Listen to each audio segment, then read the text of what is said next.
Hello everyone, I hope সবাই ভালো আছেন। আলহামদুলিল্লাহ আমি অনেক ভালো আছি। তো পুরো ফ্যামিলি, পুরো বাড়ির মধ্যে যে মানুষটার কথা আমি মেনে চলি, যার ডাকে ঘুম ভাঙে সেটা হচ্ছে পাপা। বাড়িতে আর কেউ ডাকতে সাহসই পায় না। সকালে ঘুম থেকে শুধু পাপা ডাকলে এক চান্সে উঠে পড়ি। উঠে দেখি গাছ নিয়ে এসেছি, সেটা বসানোর জন্য আমাকে ডাকছে, আম্মু ওঠো। তো উঠে পড়লাম। আর এইদিকে পাপা দেখো ক্যামেরাম্যানের সঙ্গে ওরকম খুনসুটি করছে। অ্যাকচুয়ালি আমার পিসির মেয়ে এসেছে, ও যা করছে পাপা তাকেই সব ভিডিও করছে, যার কারণে পাপা দেখো কেমন করছে ওর সঙ্গে।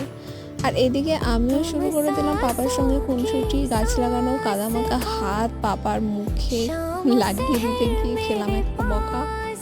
তো এইভাবেই কাটছিল। অ্যান্ড সবসময় দোয়া করি। আমার পাপা খুবই ফানি, কথা আবার সামনাসামনি না দেখলে বোঝা যাবে না। সো চলো টাটা, বাই বাই।